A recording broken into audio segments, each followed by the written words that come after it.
Hi sir. Hi. అంటే political analysis అని, political analyst అని అంటే చాలామంది కనిపిస్తూ ఉంటారు. వాళ్ళకి మీకసలు వ్యత్యాసం ఏంటి? వ్యత్యాసం అన్నది ఏమి ఉండదండి. ఎవరైనా అనలిస్ట్ అన్నవాడు ఎలా ఉంటాడంటే, ఒక సబ్జెక్ట్‌ని విశ్లేషించే క్రమంలో ఇవాళ పొలిటికల్ అక్వైంటెన్సెస్ ఎక్కువ చేసేసారు దాంట్లో.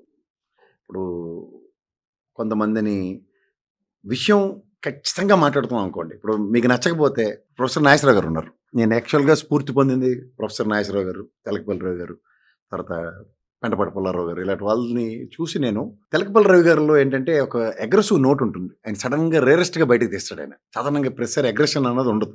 యాహ్! సో నేను ఆలోచించేసింది ఏంటంటే, ఒక అగ్రెషన్ నోట్‌ని ప్రజల్లోకి తీసుకెళ్ళకపోతే, ఎందుకంటే పెద్దానికి సటల్‌గా ఏదో చెప్పేసి ప్రవచనాలు చెప్పడానికి కోటేశ్వరరావు గారు ఇలాంటి పెద్దవాళ్ళు ఉన్నారు కాబట్టి, ఒక ఫైర్ టైప్‌లో చెప్తే ఏమైనా ఎఫెక్ట్ ఉంటుందా అని ట్రై చేశా. పాలిటిక్స్‌కి బయట నుంచి మాట్లాడడమే కానీ ఒరిజినల్‌గా ఫైర్ అవ్వాల్సిన వాడు ఎవడు ఫైర్ అవ్వట్లేదు. అవును. నేను ప్రతిస్పందన ప్రజల్లో అన్న దగ్గర విషయ పరిజ్ఞానం లేకపోయినా ఎవడో మళ్ళటోళ్ళు గట్టిగా కూర్చొని చెప్పినా ఎవరు తీసుకునే పద్ధతుల్లో ఏం నాకేం నచ్చట్లే. ఎందుకంటే మీరన్నట్టు పొలిటికల్ పార్టీస్‌కి అలయన్స్ అయిపోయి ఇప్పుడు ఒకడు పక్కన భజన చేసుకుంటూ కూర్చున్నప్పుడు విశ్లేషకుడు రోలు చిన్నదైపోయింది. అవును. ఇప్పుడు రీసెంట్ పాస్ట్‌లో మేమందరం ఎవరైతే మాట్లాడుతున్నామో విశ్లేషకుడు అనే దాని దగ్గర మాకెక్కడో దగ్గర గొంత కట్టేస్తున్నారు. ఎందుకంటే ఇది ఎందుకు ఇలా చెప్తున్నాడు? ఇప్పుడు ఉదాహరణకి నేను బుక్స్ ఆఫ్ స్టాటిస్టిక్స్ గురించి రిజర్వ్ బ్యాంక్ ఇచ్చేది నేను ఒక 2 ఇయర్స్ ముందు నుంచి ఒక డేటా చెప్తూనే ఉన్నా కన్సిస్టెంట్‌గా. అది మొన్న ఆర్‌బీఐ డేటా రిలీజ్ చేసింది. ఎగ్జాంపుల్ చెప్తున్నాను. ఈ 2 ఇయర్స్ నేను మార్కెట్‌లో పోపు జాన్పాల్ గాడిని. వీడికి ఎక్కడి నుంచి వచ్చిందిరా? అన్ని అబద్ధాలురా? ఎగ్జాంపుల్ చెప్తున్నా. సో ఇట్లాంటివి ఇప్పుడు ఉదాహరణకు పెద్దలు నాగేశ్వరరావు గారు కానీ లేదా తెలకపల్లి రావు గారు ఎక్కడో వాళ్ళు హృదయాంతరాల్లోంచి ఎప్పుడో పాత విషయాలు వాటిని క్రోడీకరించి చెప్తూ ఉంటారు. ఆళ్ళని తీసుకెళ్ళి ఒక గుంత కట్టేస్తున్నారు. మీకంటే మీరు అంటే పాజిటివ్‌గా ఒక పార్టీకి మాట్లాడినప్పుడేమో ఒకటి పేటీఎం బ్యాచ్ అంటారు. ఇంకో పార్టీకి మాట్లాడినప్పుడు యెల్లో బ్యాచ్ అంటారు. అమ్ముడిపోయాడు. అంటే అసలు విశ్లేషణ అనేది మీరన్నట్టు డేటా తీసుకొని పాలిసీ వైస్ మాట్లాడడం అనేది ఎక్కడ కనపడట్లే. మాట్లాడటం కంటే అవతలలో వెసులుబాటు ఇవ్వట్లే.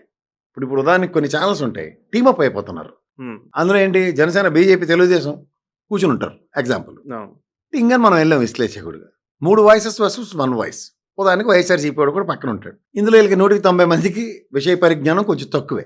యాహ్! కంటెంట్ మీద పూర్తి ప్రాథమిక అవగాహన. ఎందుకంటే జగన్మోహన్ రెడ్డి గారికి గుప్పెడు ఇవ్వకుండా 5 సంవత్సరాలు బట్టి ఆయన పరిపాలన ఆయన చేసుకుని వెళ్ళిపోయాడు. ఇందులో ఏంటంటే పురావస్తు శాస్త్ర పరిశోధకుల్లా ప్రతి ఒక్కడు గనులు తవ్వుకుని అందులోంచి ఏదో అడపా తడపా డేటా తెచ్చుకుని మీకు చిన్న ప్రాక్టికల్ ఎగ్జాంపుల్ చెప్తా. మొన్న తుఫాన్ వచ్చినప్పుడు అరటి తోట ఎంత విధ్వంసం గురైందో కనీసం కేజీ రూ. 50 కూడా కాదు, టన్నుకి రూ. 50 కూడా ఇవ్వలేని నిస్సహాయ స్థితి ఉన్నప్పుడు జగన్మోహన్ రెడ్డి చేసిన అద్భుతం మాకు ఇలా పురావస్తు శాస్త్ర పరిశోధకులు బయటకు వచ్చినట్టు వచ్చింది. అలాగే మిర్చి యార్డుకి వెళ్ళేదాకా ఇప్పుడు 3 పూట్ల తిని మొంతక నైవేద్యం పెట్టి వాళ్ళు ఎవరు తెలుసా? ఆంధ్రప్రదేశ్ ప్రజలు. వాళ్ళకి ఇవాళ జరిగిపోయింది అనుకోండి, హ్యాపీగా తినేసి వెళ్ళి పడుకుంటారు. ఎలక్షన్ ముందు ఈ మార్గదర్శి చిట్ ఫండ్లో చూడండి, మీరు మీ చిట్టి మీరు పాడుకోవాలంటే ఎంత నష్టపోవాలి? అలా ప్రతి పార్టీ తను నష్టపోకుండా ప్రభుత్వ ఖజానాకి నష్టపరిచే కార్యక్రమానికి తెరలేపాలి. అది జగన్మోహన్ రెడ్డి చేయడు. చంద్రబాబు నాది కాదు, నాది కానప్పుడు తయారుబాటుకి ఎదురేది మొదలైన సామెత ఉంటుంది. అలాంటి దాంట్లో పొలిటికల్ ఏరాలో జస్టిఫై చేయడానికి పార్టీని నడపడం ఒక ఎత్తి అయితే పొలిటికల్ సినారియోని అడాప్ట్ చేసుకోవడం అనేది చాలా ఇంపార్టెంట్. ఇది వైఎస్ఆర్‌సీపీకి లేదు. ఓకే. మీరు ఒప్పుకోకపోయినా. ఎందుకు లేదు అంటే భరత్ అనే నేను సినిమాలో మహేష్ బాబులో పరిపాలిద్దామంటే ఆ దిక్కుమాల పార్టీ అంత చెత్త చెదారం చూడండి. మళ్ళీ ప్రజలే తీసుకెళ్ళి అతను కూర్చోబెట్టారు. అవును. ఈ 29 ఎలక్షన్ ప్రజలు కూర్చోబెడితే అది ఒప్పుకోవాలి. కానీ ఇది పొలిటికల్ క్లస్టర్స్లో నలిగిపోతున్న ఒక పార్టీకి ఎవరు తీసుకెళ్ళి కూర్చోబెడతారు? ఈ దరిద్రానికి చూడ దిక్కుమాల మిషన్లోటి. అవును. అంటే మెషిన్‌లలో వీళ్ళందరికైనా పైన ఎందుకు ట్రాన్స్పరెంటే కదా సార్. ఇప్పుడు 12.64% ఓటు బ్యాంక్ ఎక్సెస్ వచ్చింది. ఎక్కడి నుంచి తీసుకొచ్చారు? అంటే సేమ్ ఇదే వాదన ఉంది. మరి మీకెట్లా 151 సీట్లు వచ్చాయనేది కూడా ఉంది కదా. అప్పుడు మీకు 12.64 ఎక్సెస్ ఓటు బ్యాంక్ని ఎవడైనా జస్టిఫై చేసాడా? అంటే ఎగ్జాక్ట్‌గా అప్పుడు టెక్నికల్‌గా సౌండ్ ఉన్నారేమో వాళ్ళు. టెక్నికల్ సౌండ్ అన్నది అప్పుడు హరిప్రసాద్ కూడా హార్మోనియం పెట్టి తీసుకొచ్చి అందరి దగ్గర ప్రదర్శించాడు కదా ఆయన. యాహ్! నేను అంటుంది ఒక టెక్నికల్ ఇష్యూలో నీకు సేఫ్ గేమ్ రాగానే అదేం లేదు, అది పతివ్రత శిరోమణి అంటే ఎలా అవుతుంది? ఇప్పుడు మీ దగ్గర పాత క్యాల్కులేటర్ ఉంటుంది సార్, అవును. ప్లస్ పడట్లేదు దాంట్లో. కానీ ఈ ఫిగర్ని అలా దాంట్లో నుంచి మైనస్ తీస్తే యాడ్ అయ్యి ఈ ఫిగర్ ఇదే అని జస్టిఫై చేస్తారు అనుకోండి. ఎగ్జాక్ట్ ఫిగర్ చేయొచ్చు. ఇప్పుడు మీరు సర్వాలు తీసుకురావడం అయినా రాహుల్ గాంధీ చెప్పిన దాంట్లో కూడా రాహుల్ గాంధీ అంటే ఏం తెలియదు, అది తపేలా బ్యాచ్, అది వేస్ట్, టైం వేస్ట్ అది. లేదు, లాట్ ఆఫ్ సార్ ఇష్యూస్. మీకు చిన్న లాజిక్ చెప్తా సార్. ఈ రోజుల్లో మనం రాహుల్ గాంధీ నిరుభోగులు ఎందుకంటారంటే, అంటే ప్రాథమిక అవగాహన డోర్ నెంబర్ లేనప్పుడు ఒక సర్వే నెంబర్ మీద రిజిస్ట్రేషన్లు అవుతాయి, తెలుసు కదా మీకు. అవును. అది ఒక డోర్ నెంబర్ ఏదో ఎస్టాబ్లిష్ అవుతుంది, వాటి మీద అన్ని ఉంటాయి. ఈ డోర్ నెంబర్ మీద 1000 ఓట్లు ఉన్నాయి ఏంటంటే అవును. అది కాదు లాజిక్. సో మనం టాపిక్ ఎక్కడికి వెళ్తాం? నేను అంటుంది ఏంటంటే constructive way of election election engineering అన్న దగ్గర వ్యవస్థలు కొన్ని డిఫరెంట్ రోల్స్ ప్లే చేస్తున్నప్పుడు మేనేజ్మెంట్ స్కిల్స్ పొలిటికల్ సినారియోలో అడాప్టబిలిటీ కావాలి. ఎలాంటివి? అనుభవంతో. అవును. ఇప్పుడు మనకి ఒక సీనియర్ ఉంటాడు, వాళ్ళ మూడో బెంచోడు ₹10 లంచం తీసుకుంటాడు. మిగిలిన వాళ్ళంతా మేనేజ్ చేయొచ్చు కానీ ఆడి సంగతి చూడరు ఫస్ట్ అన్నప్పుడు ఆడికి ఫస్ట్ బయటికి తీసుకెళ్ళి బిర్యానీ తినిపించాలి. ఆడికి 10 పాతికే ఏదో ఏర్పాటు చేయాలి. అప్పుడు ఏమవుతుంది, మిగిలిన 10 పనులు సులువు అవుతాయి. అంతేకాని ఆడిని నేను మెకనస్ గోల్డ్, నేను సత్య హరిశ్చంద్రన్ అని కూర్చుంటే ఇక్కడ మీకు ఇది ఎందుకు చెప్తున్నానంటే చంద్రబాబు నాయుడు గారికి ఉన్న అనుభవంలో మడతెట్టడం బాగా తెలుసు ఆయనకి. జగన్మోహన్ రెడ్డిని మడతెట్టకుండా స్ట్రైట్ లైన్ ట్రాన్స్పరెంట్ పాలిటిక్స్ చేస్తానంటాడు. సో ఇక్కడ మాలాంటి విశ్లేషకులకు ఏమవుతుందంటే ఒక్కసారి మనం ఈ 1956లో మహానుభావుడు పొట్టి శ్రీరాములు గారి త్యాగంతో ఏర్పడిన ఈ రాష్ట్రంలో ఎక్కడికక్కడ వ్యవస్థలు భ్రష్టు పట్టిపోయి ఏది పని చేయకుండా ఎంతసేపు దాన్ని ఏమంటారు మనం లంచాలతోనూ ఏ పని అవని దగ్గర లంచగొండితనాన్ని నిర్మూలిస్తామని ప్రతివాడు అరికథ కాలక్షేపమే తప్ప ఒక ట్రాన్స్పరెంట్ పాలిటిక్స్ అవడం చేసినోడు కనబడ్డాడు జగన్మోహన్ రెడ్డి. అక్కడ మీకు ఏమవుతుంది, రాజశేఖర రెడ్డి కూడా చేయలేదంటారా ట్రాన్స్పరెంట్ పాలిటిక్స్? ఇలాంటి గుడ్ గవర్నెన్స్ విషయంలో సచివాలయ వ్యవస్థ ఇలాంటివన్నీ అడాప్టబిలిటీ మీకు కనబడాలి కదా. రాజశేఖర గారు ఒక్కడే ఎందుకు ఎక్సెప్షన్ అవుతారు, కాంగ్రెస్ పార్టీలో ఎవడో ఎక్సెప్షన్ కాదు. ఓకే. సో ఇక్కడ రాజశేఖర రెడ్డి గారు అన్న దగ్గర మీకు ఇప్పుడు కాంగ్రెస్తో కంపేర్ చేద్దామంటే వైఎస్ఆర్సీపీ నేనైతే సిద్ధంగా లేదు. ఇది ఒక regional party, Telugu Desam versus YSRCP మారుతున్నాను. ఓకే. లేదా అట్లాంటి జనసేన పార్టీ ఒకటి తీసుకొస్తారు మధ్యలో, ఉన్నట్టు లేనట్టు, ఉండిన వాడికి అర్థం కానట్టు. ఇవి కాదు మనకు కావాల్సింది. ఇక్కడ మీకు జస్టిఫై చేస్తూ ఒక అనలిస్ట్ పాత విషయాలు కొత్త విషయాల్ని అనలైజ్ చేస్తున్నప్పుడు ఏ విషయానైనా కంపారిటివ్ పాలిటిక్స్లో ఇది ఆ ప్రభుత్వంలో జరిగిందా అన్న దాని మీద చూస్తాం. మీరు అన్నట్టు రాజశేఖర రెడ్డి అవ్వచ్చు, దానికన్నా ముందున్న నేదురుమల జనారెడ్డి, కోటరెడ్డి భాస్కర్ రెడ్డి గారు, చెన్నారెడ్డి గారు, అంజయ్ గారు అందరినీ చూసుకుంటూ వచ్చి రాజశేఖర రెడ్డి గారిలో ఇంకొక డిఫరెంట్ దృక్పథం అడాప్ట్ అయిందా లేదా అక్కడ కంపేర్ చేయగలుగుతాం. ఇక్కడికి వచ్చారు కల్లా చంద్రబాబు నాయుడు గారు వర్సెస్ జగన్మోహన్ రెడ్డి అన్న దగ్గర ఒక ట్రాన్స్పరెంట్ గవర్నెన్స్, ఎక్స్చెక్కర్కి 100% అకౌంటబిలిటీ ఎక్కడ కనబడింది అంటే నాకు జగన్మోహన్ రెడ్డి దగ్గరే కనబడింది అని చెప్తాం. ఓకే. అంటే ఫ్రీబీస్ ఇవ్వడంలోనా ట్రాన్స్పరెన్సీ అంటే నాట్ ఓన్లీ ఫ్రీ బేస్. నేను ఒక ఐఏఎస్ కలెక్టర్తో మాట్లాడినప్పుడు ఒక విషయం చెప్పాడు నాకు, 5% గ్రౌండ్ అయితే వర్సెస్ 10% జరిగితే మిరాకిల్ అన్నట్టు. చాలా అంటే 97% సక్సెస్ రేషియో. మీరు ఏ ఇంటికైనా సరే విత్ అకౌంటబిలిటీ కదా. ప్రతి ఒడికి ఇంటికి ఎమ్మెల్యేని పంపించి నీకు ఇవి అందే లేదా అన్న దగ్గర అలా 2 అందలేదు కానీ ఇవైతే అందేశారని చెప్పిన సమాధానంలో విన్నాం కదా మనం. దగ్గర 3.5 lakhs పైన వాళ్ళు ఎక్స్చెక్కర్కి క్లెయిమ్ చేస్తున్నారు. దిస్ ఇస్ వాట్ సంక్షేమం వాట్ వీ డిడ్. 33 లక్షల ఎకరాల సెంటున్నర భూములు ప్రజలకి. మీరు కామన్ పొలిటికల్ అనలిస్టా లేదంటే వైఎస్ఆర్సీపీ పొలిటికల్ అనలిస్టా? అంటే నేను ఇది ఎందుకు అడుగుతున్నా అంటే చంద్రబాబు చేసిన గుడ్ థింగ్స్ కూడా చాలా ఉన్నాయి కదా. ఓన్లీ ఎంతసేపు జగన్మోహన్ రెడ్డి అంటే అది భజన చేస్తున్నట్టే ఉంది కదా. సరే, ఉదాహరణకి భజనే అనుకుందాం. ఇప్పుడు ఫలానా పని మీరు చేశారంటే నేను భజన చేయాలి, ఫలానా పని మీరు చేశారంటే ఇటుపక్క భజన చేస్తున్నాం. ఇదే కదా మీకు ఆ ఫలానా పని ఏదో చెప్పాలి కదా. అంటే ఆయన చెప్పినట్టు మొదటి నుంచి కూడా ఐటీ సెక్టర్ దగ్గర నుంచి ఇప్పుడు తీసుకొస్తున్న టీసీఎస్ దగ్గర నుంచి ప్రతిదీ డెవలప్మెంట్ సైడ్ అయితే తీసుకెళ్తున్నాడు కదా. TCS your good question. మీద ఒక ఐఏఎస్ అకాడమీ కూడా ఉంది. కొంచెం క్రిటికల్గా కొన్ని విషయాలు ఆలోచించగలుగుతారు. నేను ఇప్పటికి చాలాసార్లు ఎగ్జాంపుల్ చెప్తున్నాను, మీ దగ్గర కూడా చెప్తున్నా. ఇప్పుడు మనకి ఎస్టీపీ హైదరాబాద్లో సాఫ్ట్వేర్ రంగం అభివృద్ధి చెందే మునుపు, ఉదాహరణకి హైటెక్ సిటీ కట్టక మునుపు సాఫ్ట్వేర్ కంపెనీలన్నీ జూబ్లీహిల్స్ రేడియస్లోను హైదరాబాద్ ప్రావిన్సెస్లో ఉంటూ వాళ్ళ ఎగ్జిస్టెన్స్ కోసం హైటెక్ సిటీకి తరలి వెళ్ళారు. Premises is not makes any sense. రెండో పాయింట్, మీరు కరోనా పాండమిక్ సిచ్యువేషన్లో ఎవడ ఆర్మనీ పెట్టి ఇంటికి ఇచ్చి పని చేసుకున్నారా లేదా సాఫ్ట్వేర్ రంగం. తర్వాత ప్రపంచం అంతా ఒక పక్క పరిగెడుతున్నప్పుడు మీకు ఒక టర్మ్లో మాకు చీఫ్ మినిస్టర్గా మీకు రిలే బ్యారర్లు మా తరఫున మీకు ఇచ్చినప్పుడు ఏ పనికి ప్రపంచం పరిగెడుతుందో ఆ పరుగులో మీరు కూడా పరిగెడితే అది నా వల్లే అద్భుతం అంటే ఏం చెప్పాలి? దానికన్నా బేసిక్ ప్రిపరేషన్ మాట్లాడదాం. ఉదాహరణకి ఒక ఇంజనీరింగ్ కాలేజీలన్నీ ఎంఫసైజ్ చేస్తూ ఐటీ సెక్టర్ పక్క ఇప్పుడు చూడండి, ఇప్పుడు ఏఐ టెక్నాలజీ లేకపోతే సాఫ్ట్వేర్ రంగం ఉన్నది. చంద్రబాబు నాయుడు గారు తీసుకొచ్చిన హైటెక్ సిటీ బిల్డింగ్ తదనంతరం వచ్చిన రాజశేఖర రెడ్డి గారికి తర్వాత కదా ఫ్రీజ్ రీఎంబర్స్మెంట్ స్టార్ట్ అయింది. అప్పుడే కదా ఉత్పాదకత అంటాను, మానవ ఉత్పాదకత ఇంజనీరింగ్ సెగ్మెంట్లో ఐటీ సెగ్మెంట్లో మానవ ఉత్పాదక పెంచింది జగన్మోహన్ రెడ్డి గారు, చంద్రబాబు నాయుడు గారు, రాజశేఖర రెడ్డి గారు. ప్రజలు ఫస్ట్ గ్రహించండి. దానికైతే అంటే స్కిల్డ్ లేబర్ని ఇంజనీరింగ్ గ్రాడ్యుయేట్స్ని ఎక్కువ వచ్చింది అయితే రాజశేఖర రెడ్డి గారి పీరియడ్లోనే. ఇప్పుడు మీకు అక్కడ పుష్ప సినిమాతోనే ఎగ్జాంపుల్ చెప్తాం. ఎర్రచందనం చెట్లు తిరుమల శ్రీవారి క్షేత్రంలో ఉన్నాయని చెప్పినప్పుడే కదా పుష్పాలటోళ్ళు గొడ్డలు పట్టుకుని వెళ్ళి కొట్టడానికి వెళ్ళినారు. అలా రాజశేఖర రెడ్డి గారు ఇంజనీరింగ్ సామర్థ్యం తయారు చేసినప్పుడే కదా హైటెక్ సిటీ ఫలాలు మనకు వచ్చాయి. దానికి రిటర్న్స్ చెప్తాం మీకు. చంద్రబాబు నాయుడు గారు ఐటీ రంగాన్ని పరుగులెట్టించారంటే జస్ట్ మనకి రిటర్న్ ఆన్ ఐటీ ఇన్వెస్ట్మెంట్స్లో మనకు వచ్చింది ఆ బడ్జెట్ ప్రకారం ఆయన దిగిపోయే టైంకి 5,250 కోట్లు. రాజశేఖర గారి టైంలో అది పెరిగి ఉండొచ్చు, but it is a cascading effect. LPG నుంచి మారుతూ వస్తుంది. అంటే ప్రైవేటైజేషన్ కానీ గ్లోబలైజేషన్ కానీ లిబరలైజేషన్ గ్లోబలైజేషన్ అంటే ఈయనకన్నా ముందు అర్జుడు మా పివి నరసింహ గారు కదా. అవును సార్, నేను అనేది పివి నరసింహ గారు ఎంత చేశారో ఆయనకిచ్చే క్రెడిట్ ఆయనకు ఉంటుంది.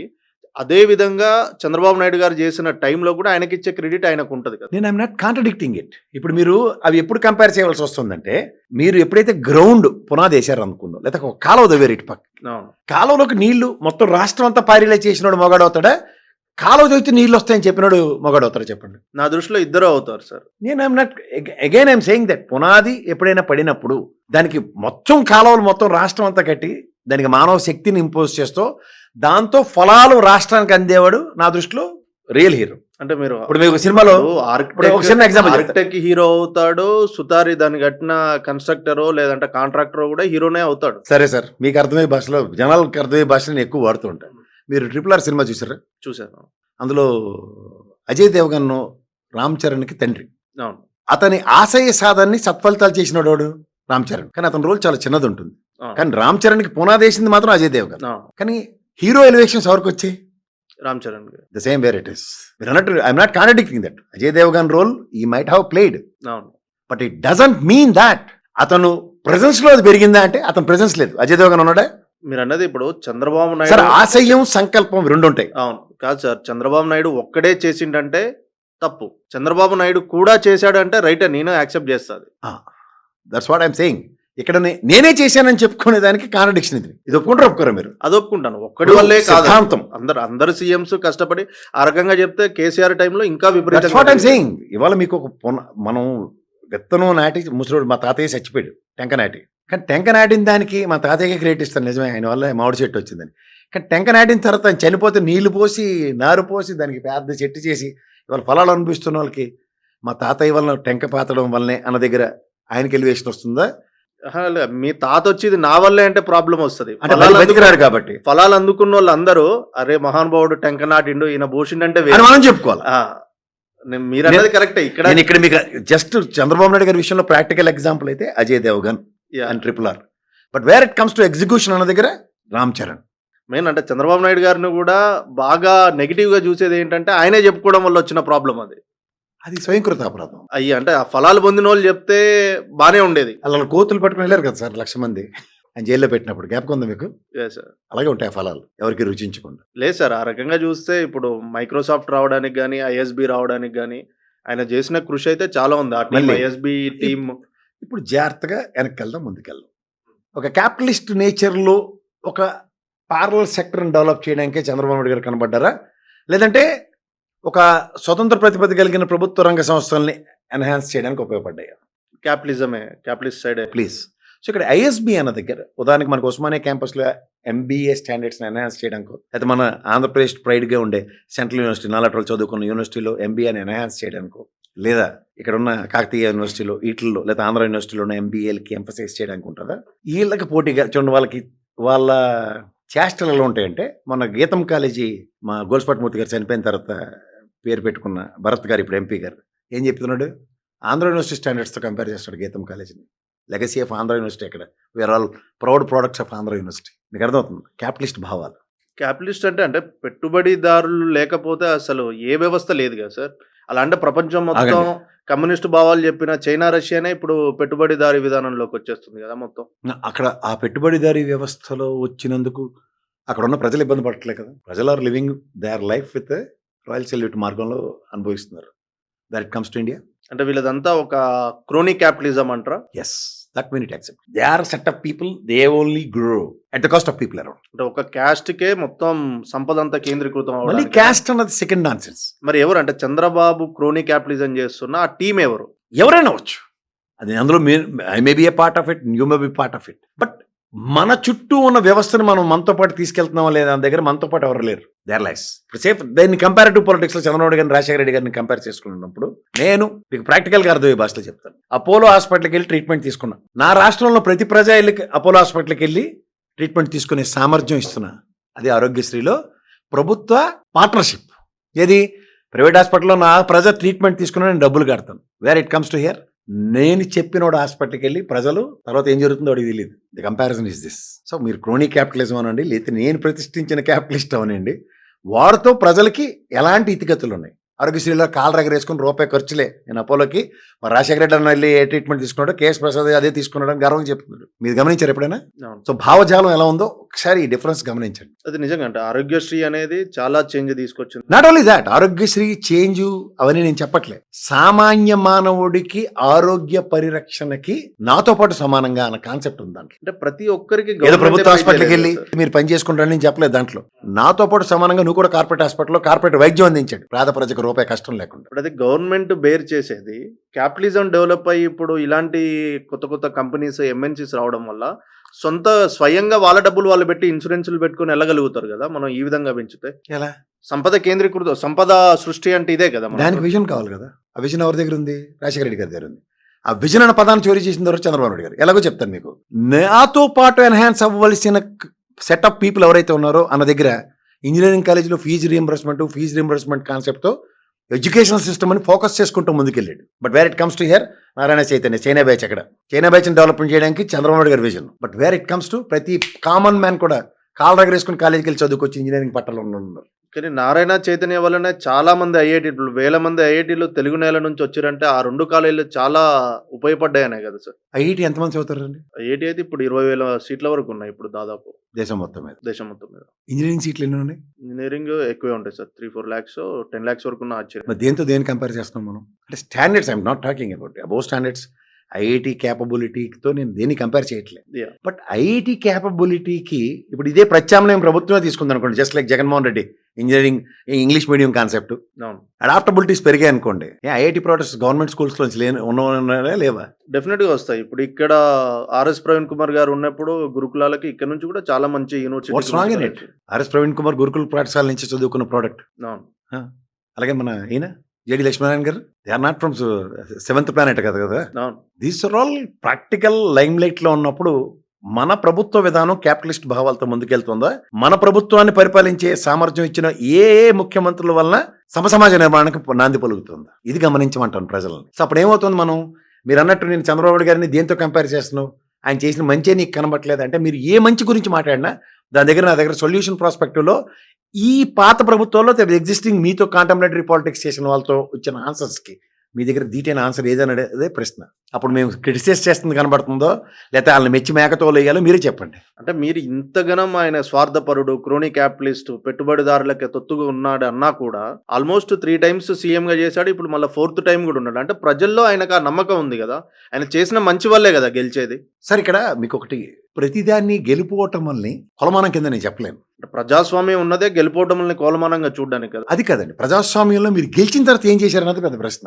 అదే ఇప్పుడు గెలిచి ఏ మొగుడు లేనప్పుడు అక్క మొగుడే దిక్కు అన్న కాన్సెప్ట్ ఒకటి ఉంటుంది. కానీ ఏ మొగుడు లేనప్పుడు అక్క మొగుడు దిక్కు అంటే ఎన్నిసార్లు? మరి 4 సార్లు గెలిపించేంత దిక్కు అయితే ఉండరు కదా. ఇప్పుడు మీకు చెప్తున్నాను, తెలుగుదేశం సక్సెస్ వాళ్ళు రామారావు గారు కానీ చంద్రబాబు గారు అన్నప్పుడు కాంగ్రెస్ మీద విసిగిపోయినప్పుడు వచ్చిన ప్రత్యామ్నాయం. కానీ ఇక్కడ ఒక రీజనల్ పార్టీ మీద విసిగిపోయి ఆయనకు అవకాశం ఇచ్చారా? అయితే ప్రజలు ఇవాళ విసిగి వేశారు ఏ విధంగా ఉన్నారో రేపు 29 ఎలక్షన్ మీకు సమాధానం వస్తుంది. ప్రజెంట్ నా దగ్గర అయితే ఆన్సర్ లేదు. ఎందుకంటే మీరు గెలుపుతో ముడిపెట్టి మాట్లాడితే ఆన్సర్ ఎవరి దగ్గర ఉండవు. గెలుపని కాదు సార్, ఇక్కడ ప్రజలు ఆయన వెనకాల ఉన్నారు. ఎన్నిసార్లు? దాదాపు 4 సార్లు ఉన్నారు. నేను అంటుంది అదే సార్. ఇప్పుడు జగన్మోహన్ మీరు అనేది ఆయన ఏం చేయలేదు, ఏ మంచి చేసిండు, ఏ మంచి చేసిండు. నేను అదే చెప్పమంటున్నాను. ఇవాళ మీకు అగ్రికల్చర్ సెక్టర్ మీద బతుకుతున్న భారతదేశం, including rice bowl of India అని ఆంధ్రప్రదేశ్ అంటారు. అవును. ఇవాళ అగ్రికల్చర్ సెగ్మెంట్ కి మీరు ఏం చేశారో చెప్పమని నేను ఇప్పటికి లక్ష్యాలు అడుగుతున్నాను. ఆయన టెక్నాలజీ ఇలాగండి ఒక నిమిషం, నా దగ్గర టెక్నాలజీ కన్నా నేను ఒక విషయం చెప్తాను. టెక్నాలజీ అంటే రైన్ గన్లతో స్ప్రింక్లర్లు కొట్టడం కాదు sir. What I mean to say, Jaganmohan Reddy గారి టెన్యూర్ అండ్ చంద్రబాబు గారి టెన్యూరే మాట్లాడదాం. చంద్రబాబు గారి టెన్యూర్ 14 to 19. ఇప్పుడు ఏపీ స్టేట్ మిగిలినవన్నీ మనకు అనవసరం. 19 to 24 2 years pandemic corona. Will you accept it or not? So when you accept corona pandemic as a crucial curve in APIs history అన్నప్పుడు agriculture మీద సెగ్మెంట్ మీద బతుకుతున్న మనకి చంద్రబాబు గారి టెన్యూర్ లో వాట్ ఈస్ ద ఈల్డ్ అన్నది చూసుకుంటే 58,970 కోట్లు. జగన్మోహన్ రెడ్డి గారి రాయల్లో 89,924 కోట్లు. దేంతో దేని కంపేర్ చేస్తారు మీరు ఒకసారి చెప్పండి. సే ఫర్ ఇన్స్టెంట్ ఇప్పుడు మీకు ఐటీ రంగం అన్నది నేను ఇందాకలే చెప్పాను, మనకు బిల్డింగ్ కాదు ప్రాస్పెక్ట్. ఉదాహరణకి బిల్డింగ్ విప్రోయే కట్టించారు సిరిపురం జంక్షన్లో, కట్టుకున్నాడు ల్యాండ్ ఇస్తే. విప్రో ఫంక్షనింగ్ స్టార్ట్ అయిందా? మీకు ఇంకో సర్ప్రైజ్ చెప్తాను ఎలిమెంట్. విప్రో ఫంక్షనింగ్ అవ్వనప్పుడు వాడు ఒక సబ్లీజ్ ఇచ్చాడు ఒక కంపెనీకి, ఉర్వాలాడితే ఏదో ఇప్పుడు ఉర్వా ఏదో company. You don't believe it, ఈ మేడ్ ఆల్మోస్ట్ 200 crores turnover. రాత్రి ప్యాకప్ వెళ్ళిపోయింది ఆ కంపెనీ. ఎందుకు వెళ్ళిపోయింది తెలుసా? ట్యాక్స్ ఎవాల్యుయేషన్స్ లేవు. మీకు ఇంకా అర్థమయ్యే విషయం ఒకటి చెప్తా, కానీ చరిత్ర ఏం చెప్తుంది? విప్రో చంద్రబాబు గారు తీసుకొచ్చారు. విప్రో బిల్డింగ్ సిరిపురం జంక్షన్లో ఉంటుంది. ఫంక్షనింగ్ ఏది నిన్న దేనికంటే వైజాగ్లో కాగ్నిజెంట్కి శంకుస్థాపన చేశారు. కాగ్నిజెంట్ ఏపీ మొత్తం మీద ఎక్కడ ఫంక్షనింగ్ అవుతుంది చెప్పండి. హరీష్ గారు ఏమో హైదరాబాద్ వచ్చారు, అద్దెంట్లో ఉంటున్నారు, ఓవర్ పీరియడ్ ఆఫ్ టైం ₹4 సంపాదించాడు, సొంత ఇల్లు కొనుక్కుంటున్నాడు. ఎస్ఎస్ Cognizant is doing business in Andhra Pradesh. Now they want to have ఇవాళ ప్రభుత్వంతో విన్ విన్ సిచ్యువేషన్లో they got land for ₹99 and happily they are constructing their own premises. Did you hear this sound? No. కానీ competency ఎక్కువ ఉంది. ఇప్పుడు మనం చూస్తే competition ఏ విధంగా ఉందంటే బెంగళూరు గానీ, హైదరాబాద్ గానీ, లేదంటే దేనికి? నోయిడా ఇవన్నీ దాటుకొని అమరావతికో, వైజాగ్‌కో రావాలి. ప్రాజెక్టులతో రమ్మనండి. అద్దె భవనాలు కేజీలతో ఇస్తాం మనం. ఫస్ట్ పని మొదలైంది అనుకోండి సార్, మనం సార్ ఒక బిల్డింగ్ కట్టడానికి ఎంతసేపు అవుతుందండి? బిల్డింగ్ కట్టడానికి సమస్య కాదు. వాళ్ళకి ఆ వెసులుబాటు ఇస్తే they are ready to come కదా. ఎలా ప్రాజెక్టులు ఏవి? ప్రాజెక్టులు తెచ్చుకుంటారు. ఇప్పుడు ప్రైవేట్ ల్యాండ్ ఇచ్చినట్టు ప్రాజెక్టులు తెస్తారా?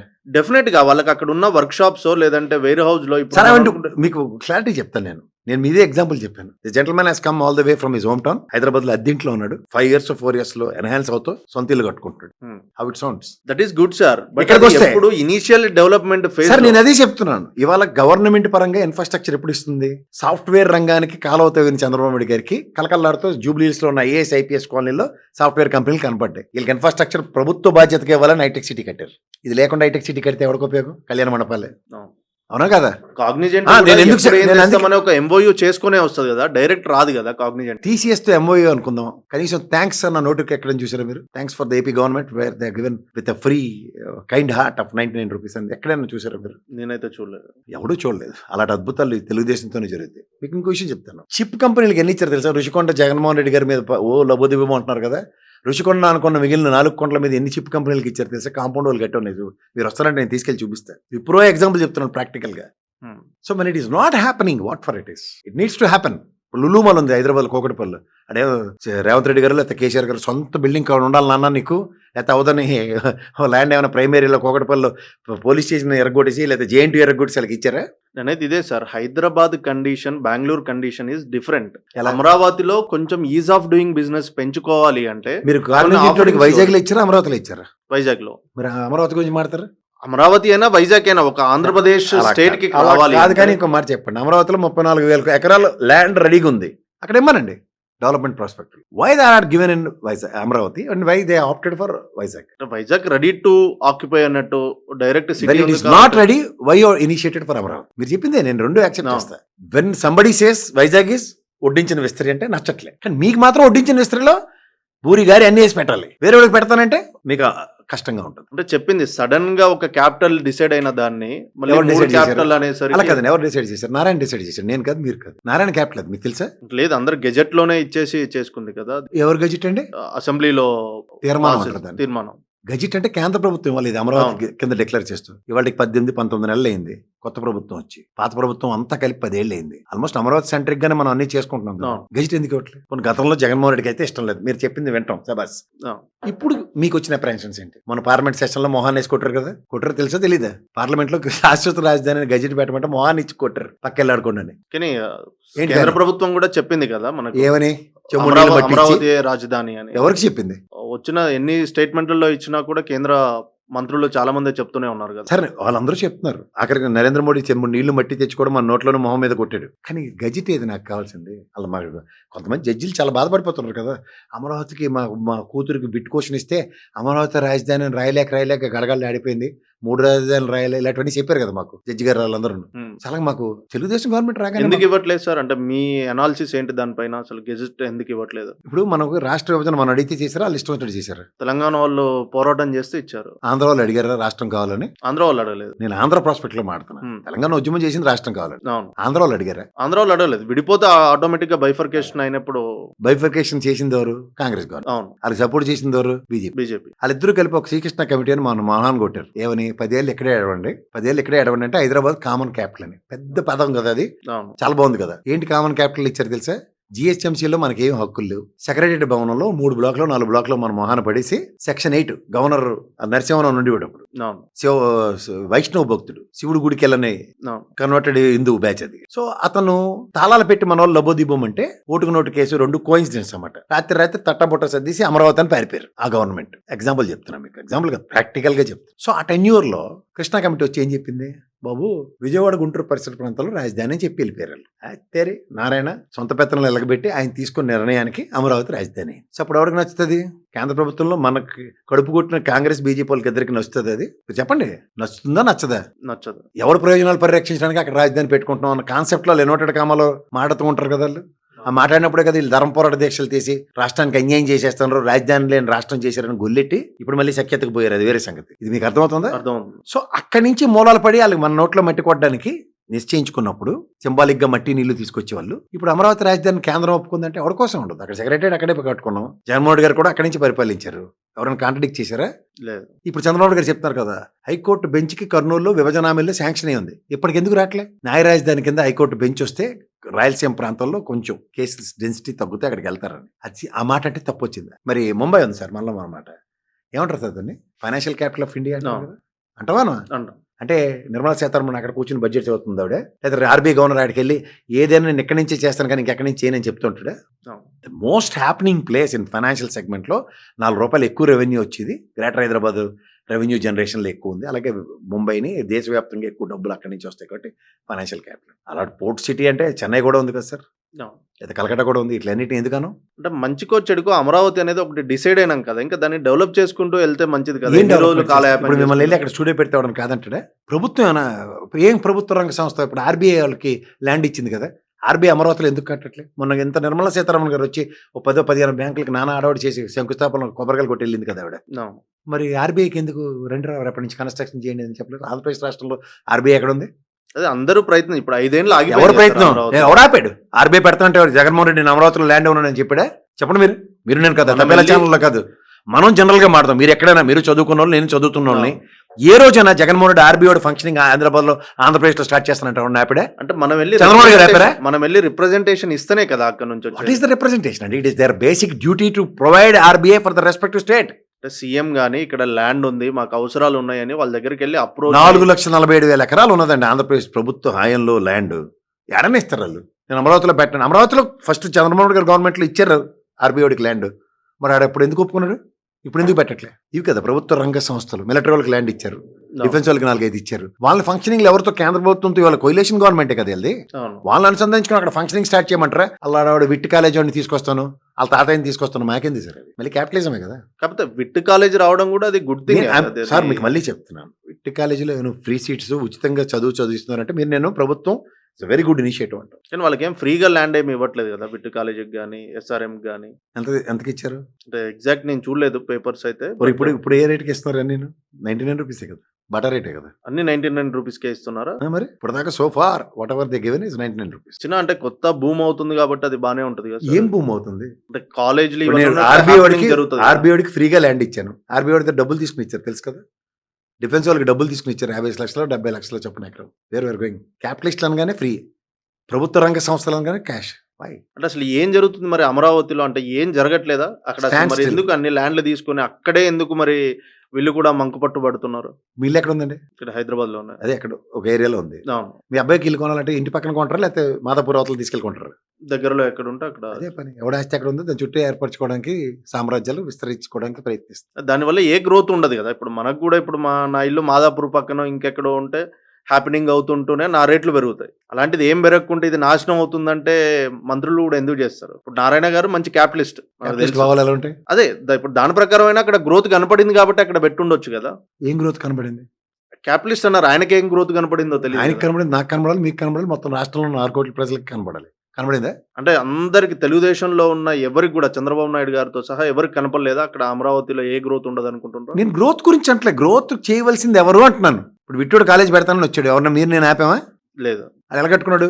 భూమికి పై తెత్తి లేపుకొని కట్టుకున్నాడు. అంటే అది ఇప్పుడు సాయిల్ అట్లా ఉంది కాబట్టి దాన్ని స్లోగా డెవలప్మెంట్ కాబట్టి పాయింట్. సాయిల్ బట్టి డెవలప్మెంట్ ఉంటుంది. సాయిల్ ఎందుకు అలా ఉంది? అది నది పరివాహక ప్రాంతం. చుట్టూ ఎన్ని వాగులు ఉన్నాయి? నేను కాదు, వాళ్ళు చెప్పింది కదా. 9 రిజర్వాయర్లు కడతాను కానీ దీన్ని ఇక్కడ నీళ్ళు ఎత్తిపోయే బదులు 9 రిజర్వాయర్లు కట్టాలి. నవనగరాల కాన్సెప్ట్ అది ఒకటి కదా. ఇప్పుడు అది ఎందుకు పోయింది? అంటే అనేక సంస్కృతులు కానీ సివిలైజేషన్ కానీ నదుల పక్కనే వచ్చింది కదా. నదుల పక్కన రాకపోవడం ఆల్రెడీ సివిలైజేషన్ అయిపోయింది కదా. మన కొత్తగా మనం ఏమైనా పాతరాతి యుగం నుంచి రాళ్ళు రప్పలు పట్టుకుని రాలే కదా. అవును. సివిలైజేషన్ కొత్త సివిలైజేషన్ అంటే అడాప్టబిలిటీ అన్నెసరీగా కోరుకుంటారని అర్థం. అంటే మీ దృష్టిలో అమరావతి ఎప్పటికీ ఒక మంచి నగరంగా రూపుదిద్దుకోదా? నేను అంటుంది నగరం ఇప్పుడు హైదరాబాద్ ఉంది సార్. నాకు తెలిసి నేను హైదరాబాద్‌లో పుట్టినోడిని. ఇక్కడ నాకు ఈ భౌగోళికంగా అన్నీ తెలిసినోడిని. మీరు హైటెక్ సిటీ రేడియస్‌లో నాకు హైటెక్ సిటీ బిల్డింగ్ కడుతున్నప్పుడు దాని పక్కన అన్ని కొండలే. అవును. కానీ ఇవాళ కొండలు చదును చేసి అక్కడ బిల్డింగ్లు ఎలా వచ్చాయి? ఫైనాన్షియల్ డిస్ట్రిక్ట్ దాకా మీరు ఎక్స్పాన్షన్ చూసుకుంటే అవసరం ఉంటే కొండలు కూడా ఎరగొడతారు. అవసరం లేని దగ్గర ఇప్పుడు మీకు ఫ్రీ యాక్సెస్ మీరే చెప్తున్నారు. ఓ పక్కన వైజాగ్ ఇస్ ద వడ్డించిన విస్తరి. అవును. అలాగే హైదరాబాద్లో హైటెక్ సిటీ రేడియస్లో పెరగడానికి చూసుకుంటారు. దాని చుట్టూ దాని ఏమంటారు ఇంటర్నేషనల్ ఎయిర్పోర్ట్ని ప్లాన్ చేసుకుంటారు. దీనికి లాజిస్టిక్స్ గవర్నమెంట్ పరంగా ఇన్ఫ్రాస్ట్రక్చర్ని క్రియేట్ చేయడానికి వెసులుబాట్లు తీసుకుంటారు. కానీ ఏమి లేని దగ్గర మరి ఇదేంటి సార్ ఇటు ప్రతిపక్షము ఒకటి చెప్తుంది, పాలకపక్షం ఒకటి చెప్తుంది, ఎవరు కేంద్ర ఏం ప్రభుత్వం చెప్పట్లేదు. ఒకటి సార్ చెప్తుంది. మీరు ప్రతిపక్షం ఇక్కడ వీళ్ళిద్దరికి 2 కోతులు పిల్లి కథ తెలుసా మీకు? 2 పిల్లులు కొట్టుకుంటూ బ్రెడ్ నాది అంటే కోతి వచ్చి పట్టుకెళ్ళిపోయినట్టు కేంద్ర ప్రభుత్వం థర్డ్ ఎంపైర్ బీజేపీ నాటకాలు ఆడుతున్నాడు. గమనించండి ప్రజలు. వాళ్ళు అమరావతి రాజధాని గజిట్ ఇచ్చారు అనుకోండి, ఎవరు నచ్చినోడు అక్కడికి వెళ్ళి పెట్టుకుంటాడు. ఎవడు కాదంటాడు? అది ఎందుకు ఇవ్వట్లే గజిట్? మరి దాని గురించి ప్రతిపక్షం ఏం పోరాటం అన్నా చేయొచ్చు కదా? సార్ ఒకటి గుర్తుంచుకోండి, ప్రతిపక్షం వాడు జగన్మోహన్ రెడ్డి చాలా తెలివైనడు. ఈ doesn't want to beat the bush around. And Chandrababu Naidu ఏంటంటే నీటిలో గేదెట్టి వ్యాపారం చేస్తాడు. ఈ తేడా ఇప్పటికి కూడా మనం గ్రహించిపోతే చాలా కష్టం. నీటిలో గేదెట్టితే అది ఏంటి దూడో పడ్డో ఏదో కూడా తెలియదు మనకి. అవును. గేది అది 10 లీటర్లు పాలు ఇస్తుంది అనగానే నీకో నాకో అది లేచినప్పుడు ఇంత మూపురం కనబడింది అనుకోండి. జగన్మోహన్ రెడ్డి అది చూసాడు, ఇది దున్నపోతుంది, దీంట్లోకి నీళ్ళలో పెట్టి దీని ఆవు పాలు ఇస్తుందని కథలు నేను ఎందుకు నమ్మాలి, చూద్దాం. ఈయన రోజు బేరం పెడతాను దానికి, ఇదే రాజధాని ఇదే రాజధాని అని. సరే రాజధాని నేను ఒప్పుకుంటాను, నాకు రాజధాని అమరావతి ఇలా దండం పెట్టి సభాష్ అంటాను. 34,000 ఎకరాలు రైతులు ఇలా దండం పెడతాను. కానీ వాళ్ళకి ఇవ్వాల్సింది వాళ్ళకి ఎవరు? అది పోనీ స్టేట్ పర్వ్యూవే కదా. నరేంద్ర మోడీ గారు వచ్చి ఇవ్వక్కలే కదా, నీళ్లు మట్టిలేగా. ఆ ల్యాండ్ ఏదో 400 గజాలు 1000 గజాలు ఇవ్వాలి కదా. ఇవన్నీ ఇచ్చామండి. ఇంకోటండి వాళ్ళకి ఇన్ఫ్రాస్ట్రక్చర్ రోడ్లు ఇచ్చాం. గుంటూరు దాకా వెళ్ళిపోతారు వాళ్ళు రోడ్డు వేసుకుని, సీడ్ క్యాపిటల్ రోడ్డు. ఇక్కడే సైట్లు ఇచ్చాం. ఇలాంటివన్నీ ప్రభుత్వం చేసింది అనుకోండి, ఎంత చిత్తశుద్ధి చాటుకుంటుంది. జగన్మోహన్ రెడ్డి నిజంగా ఆటంకం కలిగి చేసాడు ఎన్నాళ్ళును. చంద్రబాబు గారు రాగానే ఫస్ట్ ప్రయారిటీ ముందు వాళ్ళకి ల్యాండ్లు ఇచ్చాడు, సీడ్ క్యాపిటల్ రోడ్డు అయిపోయింది. ఇప్పటికే కర్కటక మీద గుబుగుబులు ఆడించుకున్న చీఫ్ జస్టిస్ గారు కూడా రే వచ్చేస్తున్న ఆగర రే అనుకుని వెళ్తుండే ఆయన. అమరావతి రాజధాని ఉండాలని ఆ రైతులందరూ పోరాడడం వల్లే కదా మళ్ళీ ఇప్పటికీ ఆ రాజధాని అట్లే ఉండాలనుకున్నది. ఉంది కదా, రిట్ ఆఫ్ మ్యాండమస్ తీర్పు అదే కదా. అంటే వాళ్ళకి ఎలాంటిది లేనప్పుడు పోరాటం మళ్ళీ చేసి వాళ్ళు సాధించుకోగలుగుతారు కదా. అలా కదండి, పోరాటం చేశారు. రిట్ ఆఫ్ మ్యాండమస్ తీర్పు అమరావతి శాశ్వత రాజధానిని ఇచ్చింది గౌరవ న్యాయస్థానం. గజిట్ ఇవ్వాల్సింది కేంద్ర ప్రభుత్వం అంటే మీరు మళ్ళీ మోటుకొస్తే రినేట్ చేయాలి. అమరావతి రాజధాని జగన్మోహన్ రెడ్డి కూడా అదే ఒప్పుకున్నాడు కదా. ప్రభుత్వ తరఫున 3 బిల్లు రాజధాని బిల్లు విరమించుకున్నాం. మరి వాళ్ళ కోసం పోరాడిన తిరువురు ఎమ్మెల్యే గారు ఏం చేస్తున్నారు? ఎమ్మెల్యే అయిపోయాడు కదా. ఇప్పుడు మళ్ళీ పోరాటం చేసి వాళ్ళ గురించి కష్టపడ్డ వాళ్ళు అందరూ వస్తే మారిపోయింది సార్. Better don't intervene. నా దారి రహదారిని ఇటు పక్క వేశారు.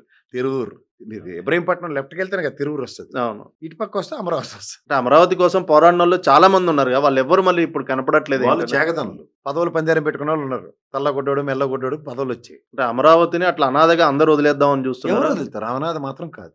అమరావతి రైతుల త్యాగాలు వృధా పోవు. కానీ దానికి డెవలప్మెంట్ మాడ్యూల్ క్రియేట్ చేయవలసింది ఎవరు? ప్రభుత్వం. ఏ ప్రభుత్వం? మీకు ఒక్కరికే చిత్తశుద్ధి ఉంది కదా. జగన్మోహన్ రెడ్డి మీరు ఎలాగో ఆడిపోసుకుంటున్నారు కదా. 3 రాజధాని బిల్లు విరమించుకున్నా మీరు ఒప్పుకోరు. ఇప్పుడు మళ్ళీ జగన్మోహన్ రెడ్డి గారు మళ్ళీ ఒకవేళ వచ్చినా మళ్ళీ అమరావతి రాజధాని ఉంటుందా, లేదంటే మళ్ళీ వైజాగ్ దగ్గరికి వెళ్తారు? నేనేవాడండి అమరావతి రాజధాని చెప్పడానికి. గజిట్ ఇవ్వాల్సింది కేంద్ర ప్రభుత్వం. జగన్మోహన్ రెడ్డి చేతిలో ఏముంది?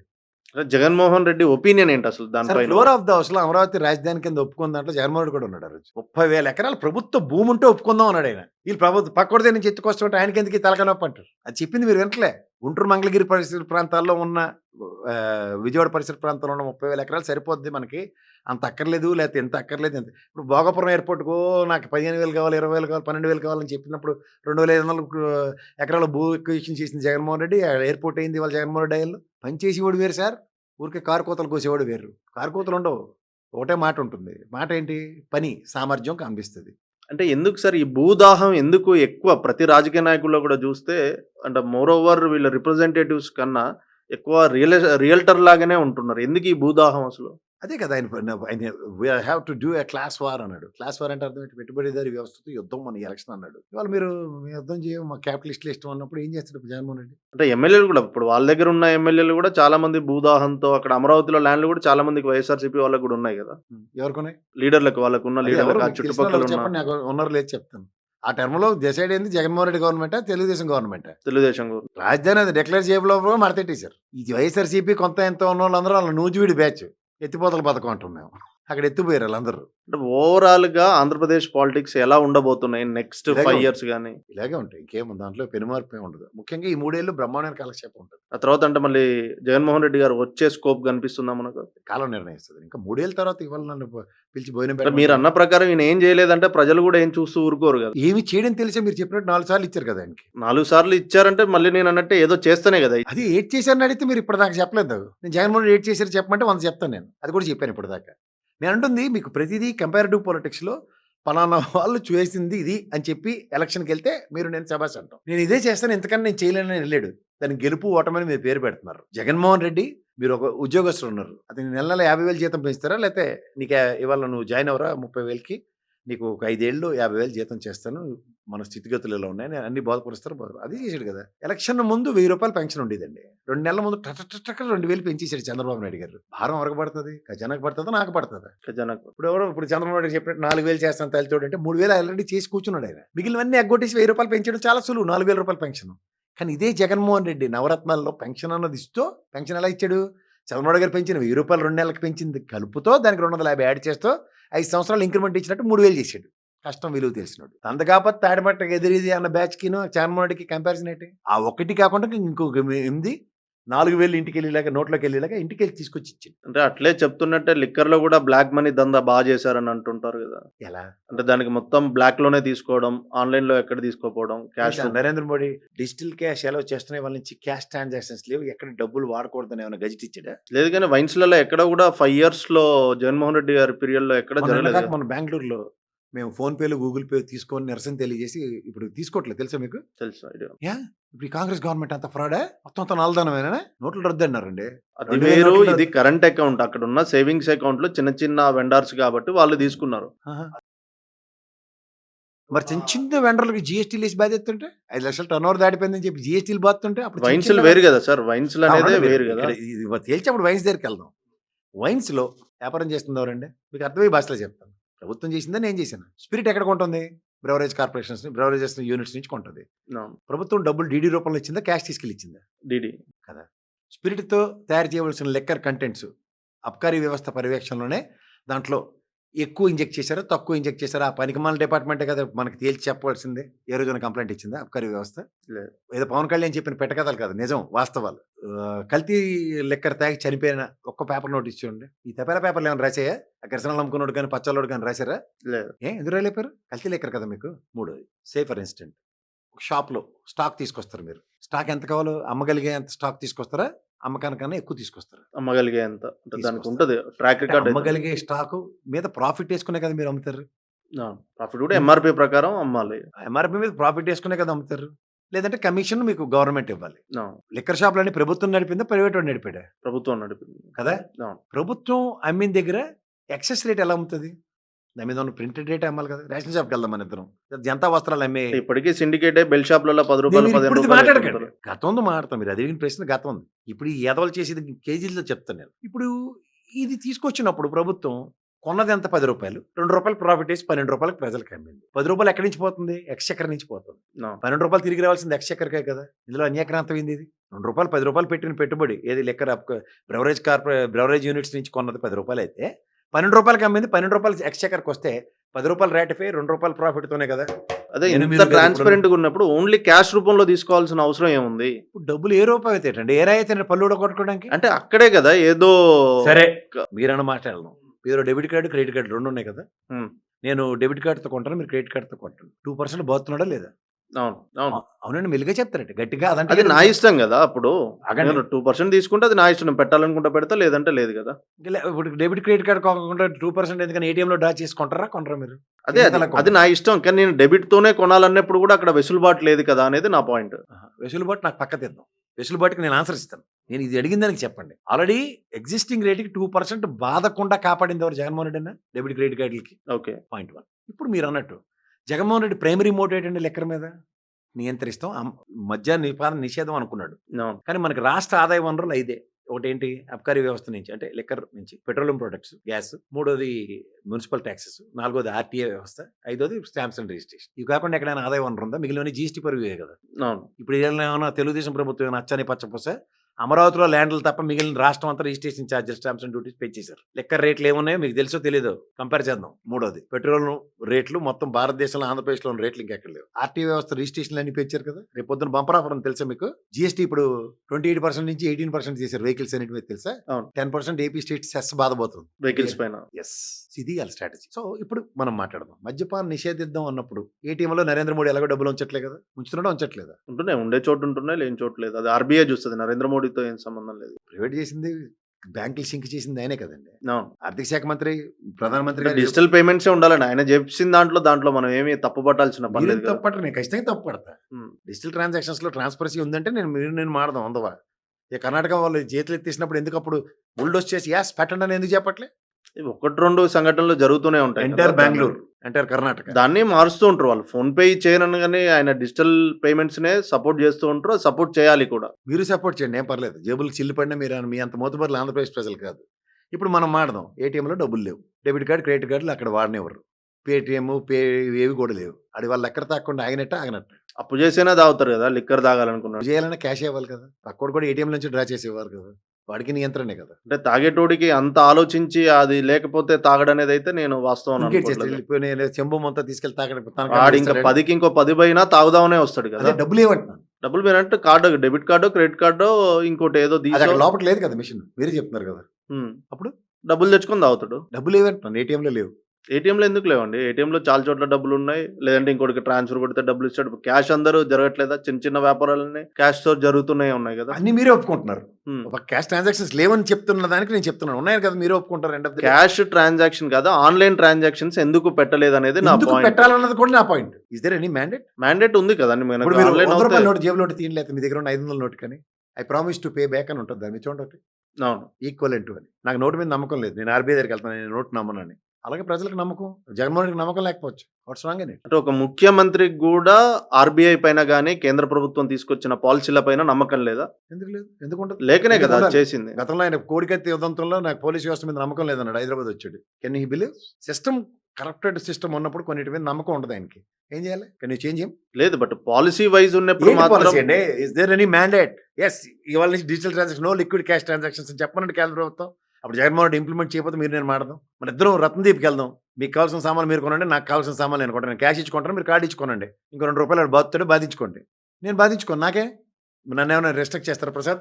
మీరు ఇలా పట్టుకుని రేపటి నుంచి డిజిటల్ పే చేయండి, ఇప్పుడు డిజిటల్ పే చేస్తాను కానీ ఊరుకున్నాను, మీరు నేను గలబేసుకుని. నేను అనే పాయింట్ అక్కడ అనుమానం వస్తుంది అనేది నా పాయింట్. ఎవరి మీద అనుమానం వస్తుంది, ఎందుకు వస్తుంది? జగన్మోహన్ రెడ్డి పైన కూడా, జగన్మోహన్ రెడ్డి గారి పైన కూడా. వాడికి తేపేల ఛానల్కి బుర్ర తక్కువ బ్యాచ్ అందరికీ వస్తుంది. ఎందుకు రావాలి మీకు అనుమానం?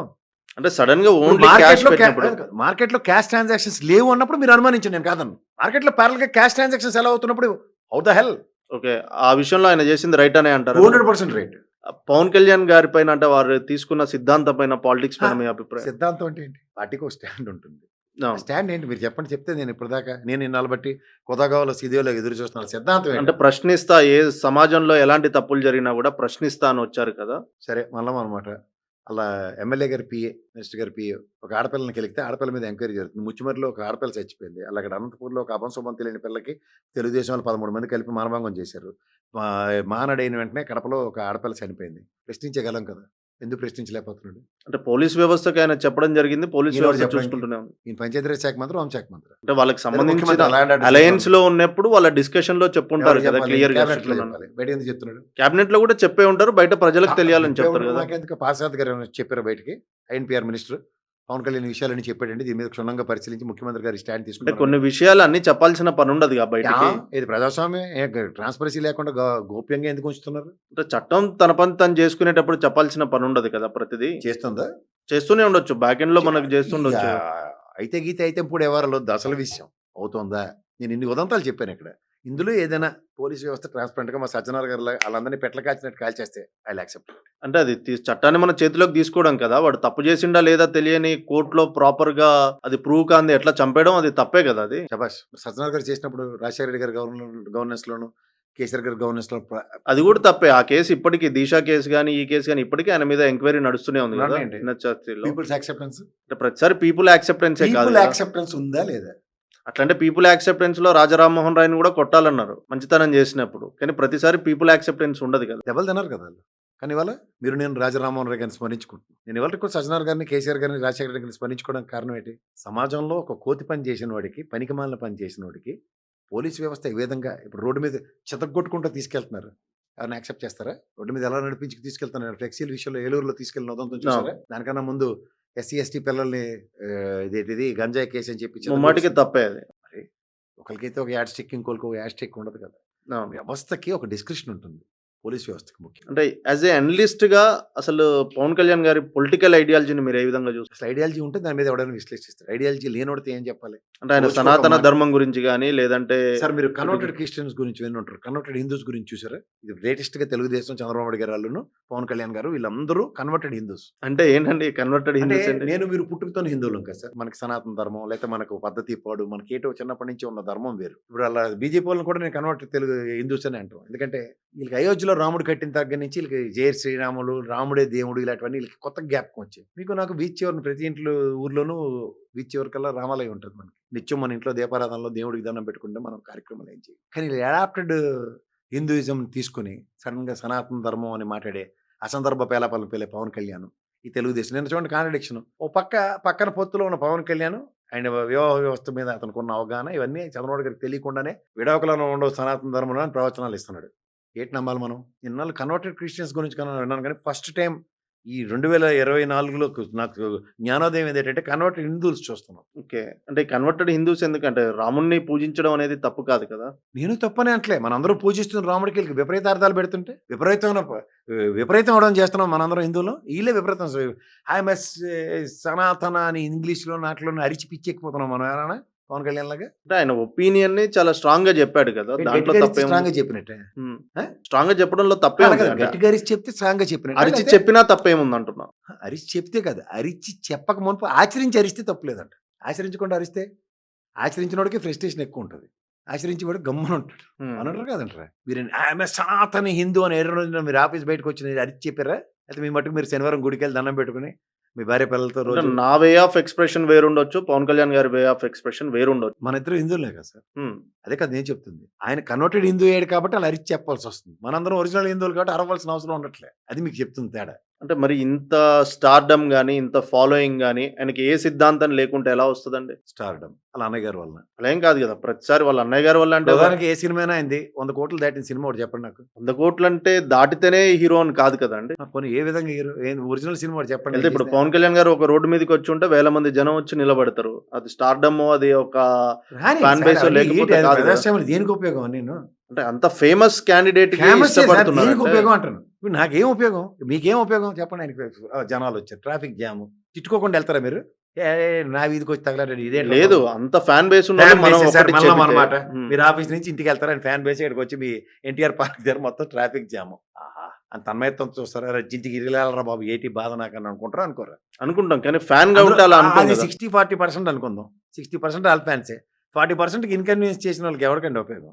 ప్రజాస్వామ్యం అనేది అది కాదు. అంత స్టార్డమ్, అంత ఫ్యాన్ బేస్ ఉన్న వ్యక్తి ఏదైనా చెప్తే మార్పు అనేది వస్తుంది కదా. ఏమని అలాంటి వ్యక్తిని కూడా హిందువులు కన్వర్టెడ్ హిందువులు ఆయన ఎక్కడ చెప్పలేదు కదా. కొన్ని నిమిషం ఆగండి. నేను మొన్నటిదాకా నాస్తికుడిని. మా నాన్న సిగరెట్ వెలిగించేవారు, దాంట్లో దీపాలు ఇవన్నీ చెప్పి మా ఇంట్లో చిరంజీవి గారు ఇంటర్వ్యూ చూడండి, నాగబాబు గారు ఇంటర్వ్యూ చూడండి, మీ అందరూ నాస్తికులనే చెప్పిన ఉన్నాయి. చూసారు లేదా? చిరంజీవి గారు నాస్తికుడు అని చెప్పలేదు. అయ్యో బాబోయ్. చిరంజీవి గారు ఆంజనేయ స్వామి భక్తుడు అని ఫస్ట్ నుంచి మీకు నేను ఆ వీడియో పంపిస్తాను. ఎవరైనా అడగండి, మార్కెట్లో చెప్తాను. యూ వోంట్ బిలీవ్ గాడ్, ఈ రెస్పెక్ట్ హిమ్సెల్ఫ్, ఈ బిలీవ్స్ హిమ్సెల్ఫ్. ఇంటర్ సారాంశం కూడా నేను చూసే మాడుతున్నాను.